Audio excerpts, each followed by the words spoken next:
Em nome do Pai, do Filho e do Espírito Santo. Amém. Meu irmão e minha irmã, hoje 4 de fevereiro, quinto domingo do tempo comum, a igreja nos apresenta o Evangelho de São Marcos, capítulo 1, versículos 29 ao 39. E logo ao sair da sinagoga, foi à casa de Simão e de André, com Tiago e João. A sogra de Simão estava de cama com febre e eles imediatamente o mencionaram a Jesus. Aproximando-se, ele a tomou pela mão e a fez levantar-se. A febre a deixou e ela se pôs a servi-los. Ao entardecer, quando o sol se pôs, trouxeram-lhe todos os que estavam enfermos e endemoniados, e a cidade inteira aglomerou-se à porta, e ele curou muitos doentes de diversas enfermidades e expulsou muitos demônios. Não consentia, porém, que os demônios falassem, pois eles o conheciam. De madrugada, estando ainda escuro, ele se levantou e retirou-se para um lugar deserto, e ali orava. Simão e os seus companheiros o procuravam ansiosos, e quando o acharam, disseram-lhe: todos te procuram. Disse-lhes: vamos a outros lugares, às aldeias da vizinhança, a fim de pregar também ali, pois foi para isso que eu vim. E saiu pregando em suas sinagogas por toda a Galiléia e expulsando os demônios. Palavra da salvação. Glória a vós, Senhor. Meu irmão e minha irmã, a liturgia da palavra nos apresenta hoje um questionamento sobre o sentido do sofrimento humano. A primeira leitura nos traz a história dramática de Jó, um homem justo, inocente, bom, piedoso, temente a Deus, que se vê tomado de um sofrimento inexplicável. E aí surge a pergunta que muitas pessoas se fazem: por que existe o sofrimento no mundo? Por que existe injustiça, fome, guerras, desigualdades? Por que Deus permite o sofrimento do homem justo e muitas vezes a pessoa que é malvada, a pessoa que é má, prospera, enriquece e aparentemente tem saúde? Muito bem, a história de Jó, o justo sofredor, nos traz um sentido para esta pergunta: por que existe o sofrimento no mundo? E a resposta de Jó é a sua oração. Deus me deu, Deus tirou, louvado seja o Senhor. São Paulo, ele também vem nos trazer o sentido da existência humana ao nos dizer que a sua vida, o seu trabalho é o anúncio do Evangelho. Ele diz: ai de mim se eu não anunciar o Evangelho.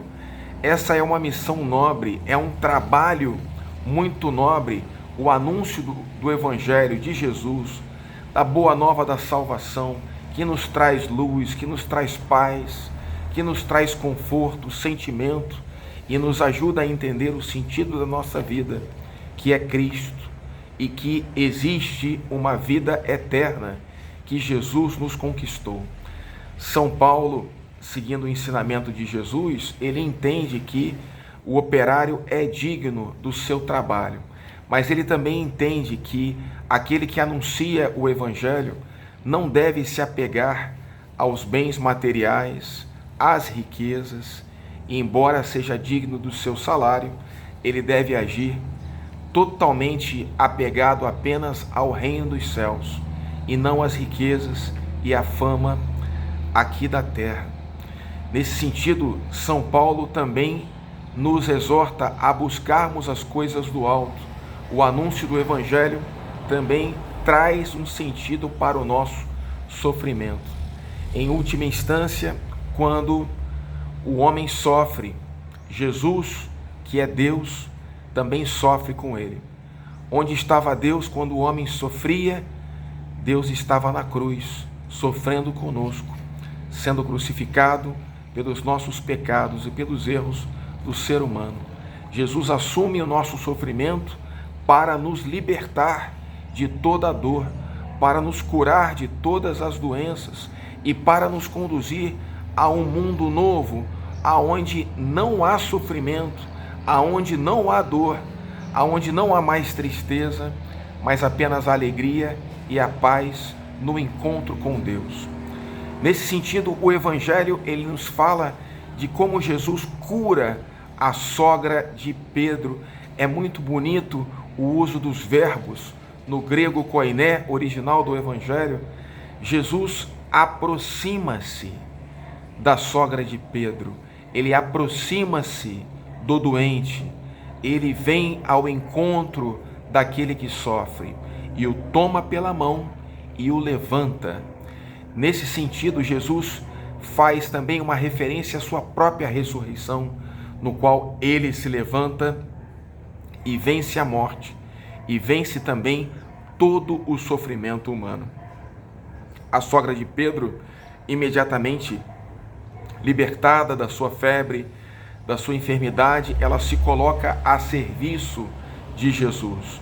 E assim deve acontecer também com todo o cristão. Nós que somos curados, que somos libertos por Jesus, nós não devemos ser promotores do sofrimento, mas nós devemos agir para que cesse as dores, as guerras, os sofrimentos do mundo.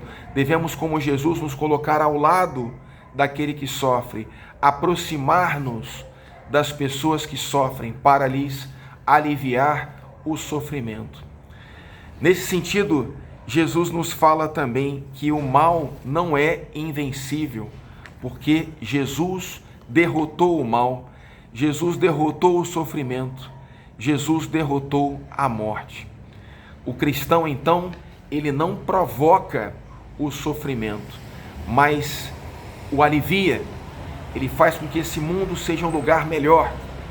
E, nesse sentido, nós entendemos também que há um sentido redentor para o sofrimento. Nós completamos na nossa carne, na nossa vida, aquilo que falta aos sofrimentos de Jesus Cristo. Antes da ressurreição, nós devemos passar pela cruz. Então, existe sofrimento no mundo. Nesse sentido, antes de nos perguntarmos por que existe o sofrimento do mundo, é culpa de Deus? É culpa da liberdade do ser humano? Nós devemos nos colocar ao lado daquele que sofre, como Jesus. Nós devemos aliviar os sofrimentos dos nossos irmãos. Nós devemos ser promotores da paz, do encontro com Deus. Esse encontro que se realiza, como ensina Jesus, no alto da montanha, quando nós buscamos as coisas do alto e em oração pessoal temos um encontro com Deus. Jesus acordava de madrugada, se retirava e se colocava em oração no encontro com Deus Pai, nos mostrando que nós também, nos sofrimentos da nossa vida, nos sofrimentos como aquele de Jó, vamos encontrar o sentido e a explicação para aquilo que nos passa na oração, no encontro com Jesus, que vai nos abrir uma perspectiva da vida eterna, de que este mundo, com os seus sofrimentos, um dia passará, mas a vida eterna, feliz e sem sofrimentos, ao lado de Deus, esta vida jamais passará. Pela intercessão da Virgem Maria, Nossa Senhora das Dores, abençoe-vos o Deus Todo-Poderoso, Pai, Filho e Espírito Santo. Amém.